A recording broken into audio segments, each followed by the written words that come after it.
Yo's me, your boy, Shonen Boy here today. I'm here today to review the latest chapter of One Piece, chapter 1062, Adventure in the Land of Science. So this cover page is very interesting. In Chocolate Town, the whole town has been iced over. I don't know what happened to this town. Probably Aokiji came through and has froze the whole town of Chocolate Town, and there's some people who are frozen and they are definitely dead.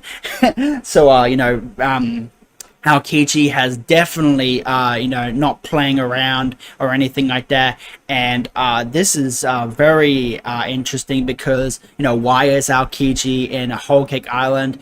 Is he there to steal a rubbing of Big Mom's poneglyph, the Rio poneglyph? Is he there to take over the Whole Cake Island? I highly doubt that Aokiji could take over Whole Cake Island by himself. Maybe there's other members of the Blackbeard Pirates with him. Who knows? But that's very interesting that Aokiji is at Whole Cake Island, and I'm very interested to see where this is going to go with this cover series. So yeah, maybe he might run into the Germa. Who knows? But yeah, but that's very anything could happen honestly right now with this this revelation and everything like that. But yeah, I'm just really interested to see where this is going to go. So yeah. But anyways, let's get into the actual chapter. So we get to see Vegapunk, and we see Frankie, and he's gushing about meeting Vegapunk for the first time, and he's like, oh, I'm your biggest fan. I have researched all of your research on your home island. I was there for 2 years, and I did all these inventions because of your notes and everything like that.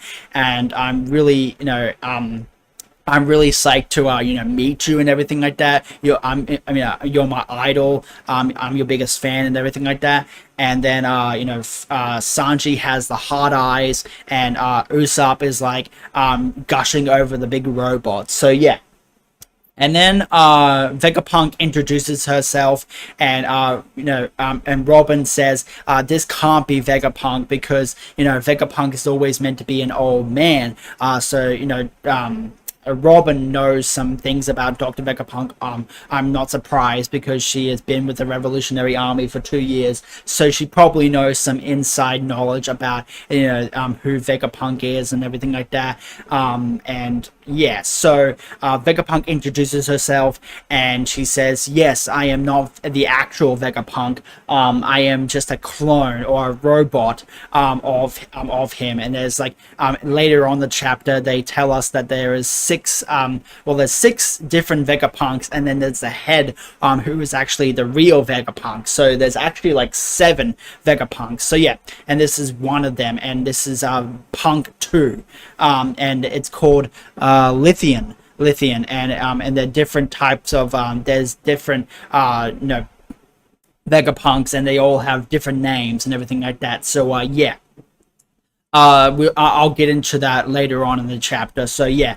And Vegapunk says to the rest of the Straw Hats, this is not a rescue. You guys better prepare yourselves because they're about to come out of the water. And Nami's like, what's coming out of the water? And then all of these Sea Kings come out of the water and and surround Vegapunk and everything like that, and the Straw Hats. And these Sea Kings look really interesting and really cool.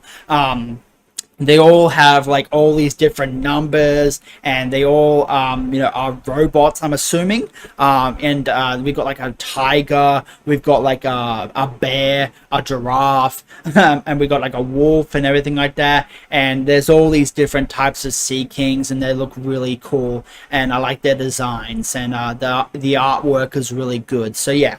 And Frankie's just gushing. He's like, oh my god, this is so cool. And Usopp's just this is cool, but my fear is starting to take over now because he's scared of the Sea Kings. And Zoro looks at one of them, and Nami's like, oh no, and Brooke's crying.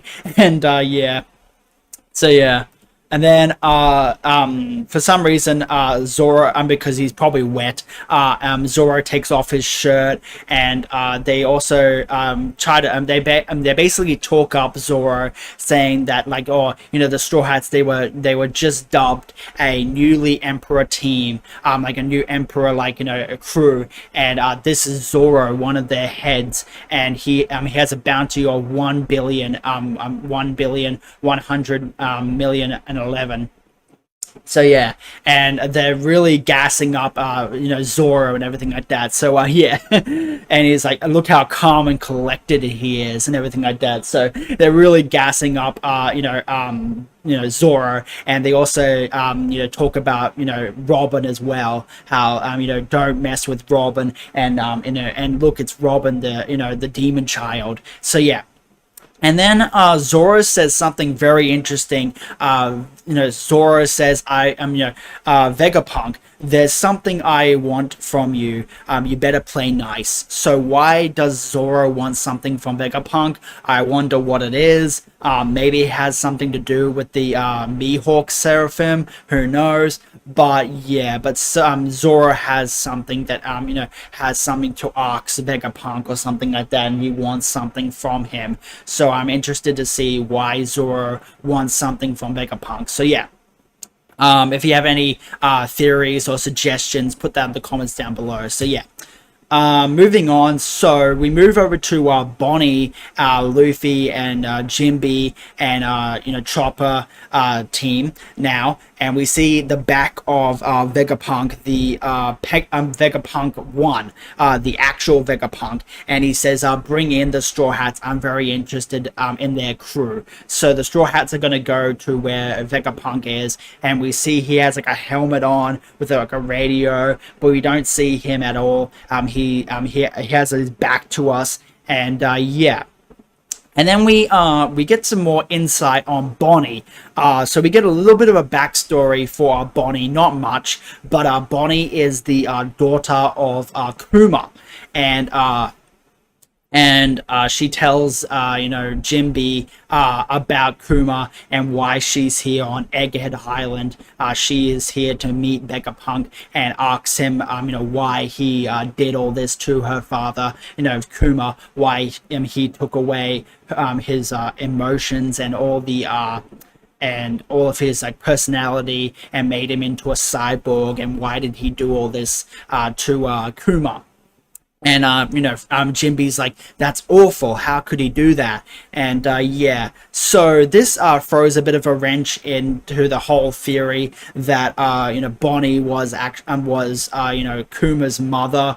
There was two things, either Bonnie was Kuma's mother, or Bonnie was the daughter of Kuma, and that's the one that we know of now, that Bonnie is the daughter of Kuma. And I'm not too sure how old Bonnie is, you know, now, because Bonnie, she can manipulate her age and everything like that. She can turn into a little kid, you know, in her 20s, and then into an old lady. And we don't really know her actual age. But a lot of people thought that her actual, you know, age was the old grandma, where she went to Marijois and she looked like the Sorbet Kingdom, you know, queen. I think that's what it was, yeah.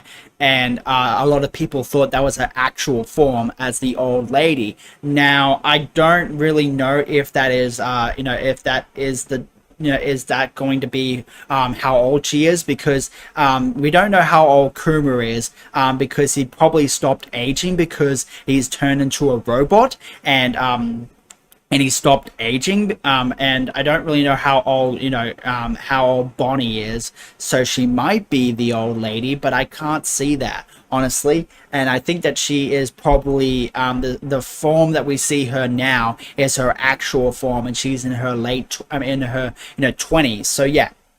So that's her connection to Kuma, It's very I'm very interested to see where this is going to go. What's her backstory with Kuma? She said that she has been to this island before as a kid.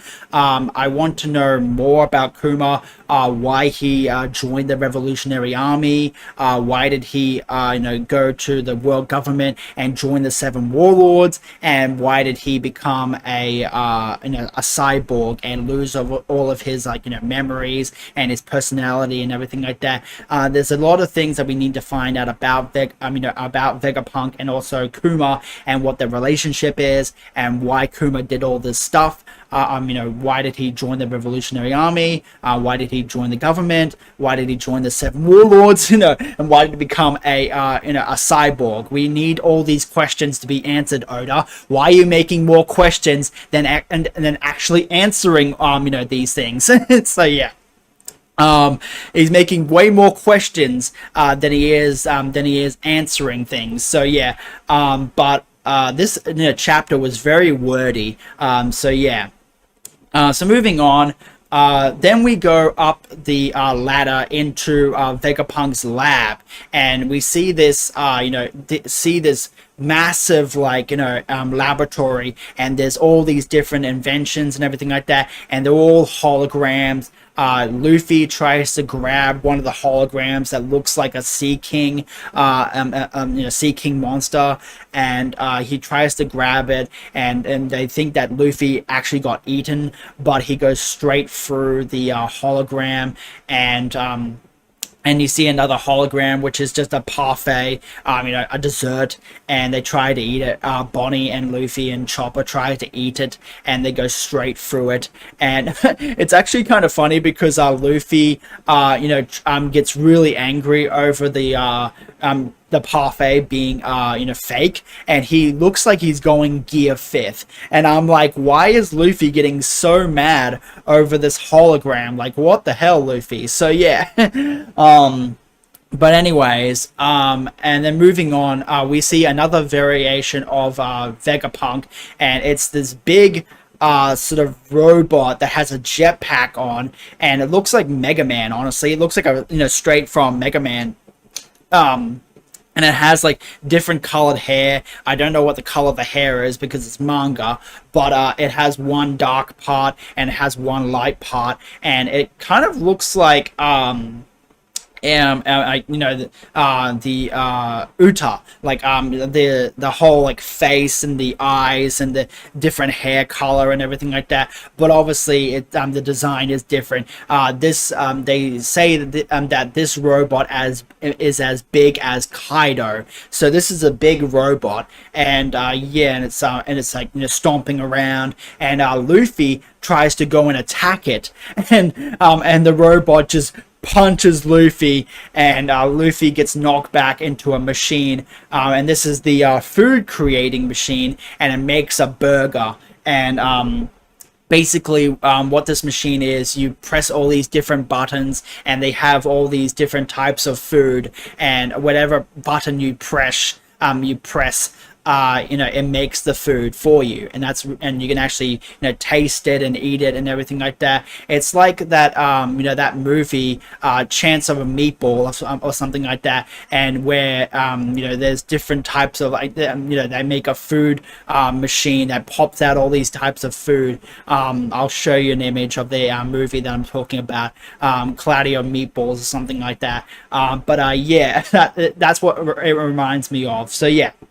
And then they are eating all the food. Bonnie's eating all the food, and Chopper and Luffy are eating all this food and everything like that. And then Vegapunk gets really mad at the Sea King monster type of thing, and it punches the Sea King, and it tells us that he can interact with these holograms, and he punches one of them. And we also see another clone of Vegapunk.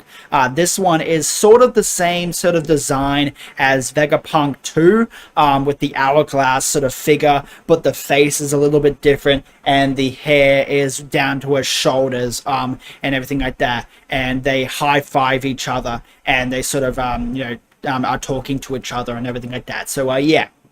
and Luffy is stuffing his face with pizza and everything like that. So yeah.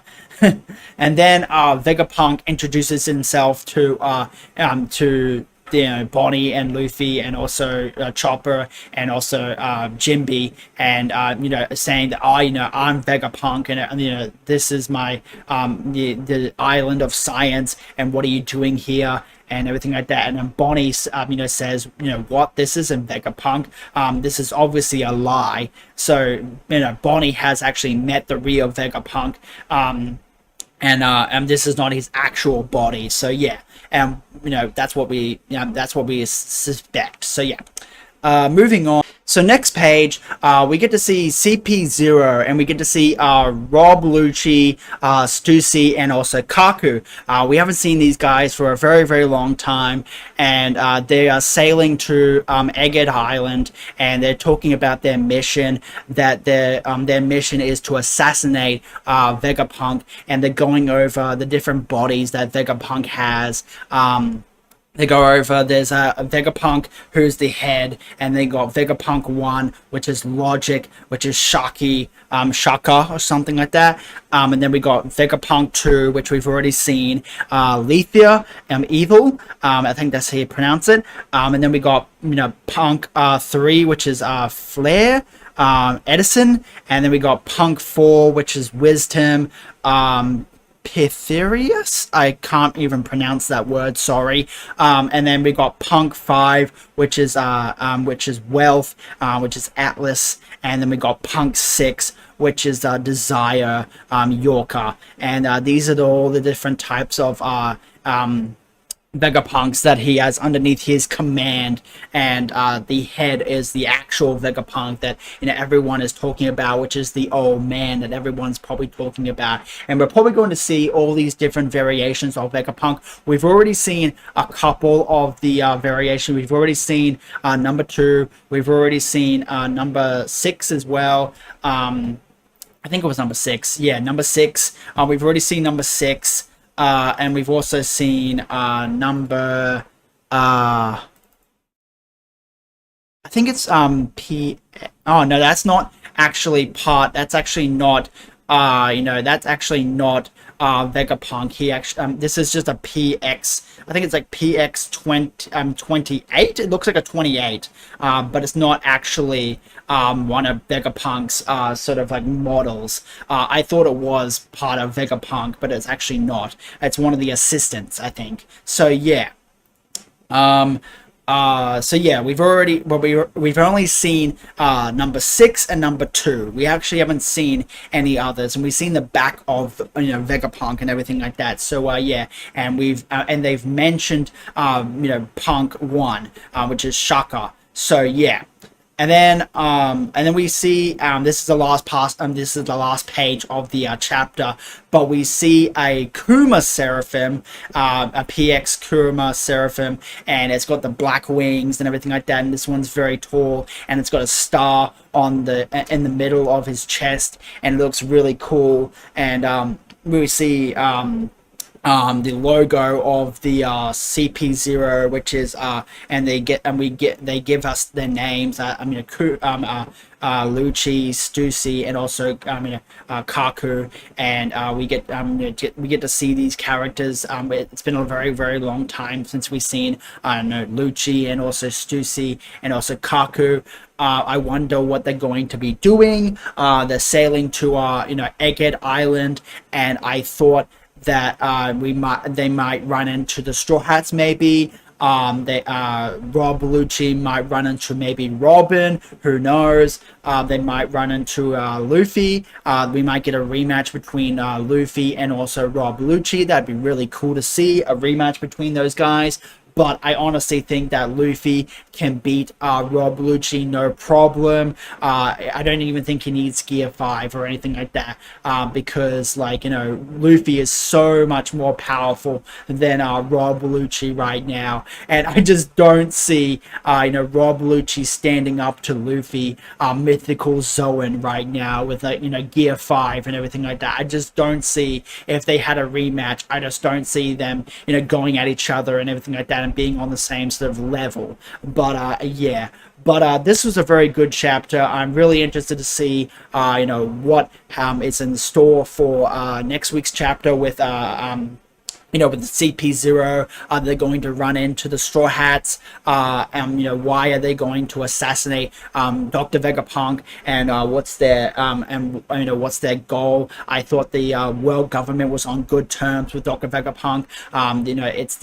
It's their head scientist. You would think that they would want to keep him alive, but no. I guess Vegapunk maybe revolted, and he is going against the world government, maybe. And that's the reason why they're going to assassinate him, maybe. Yeah, but I'm not too sure why they're going to assassinate, Dr. Vegapunk now. I thought they were on good terms, but maybe they're going to assassinate him now because they don't need him anymore. But who knows? But anyways, this is your boys, Shonen Boys, signing out. Like and subscribe, comment down below. I probably will be making a discussion video about this chapter. Maybe, who knows? But there's a lot of things that are coming out very soon, so I might have to hold off on my discussion video and maybe do it later on. But who knows? But anyways, until next time, I'll talk to you guys later and have an awesome day.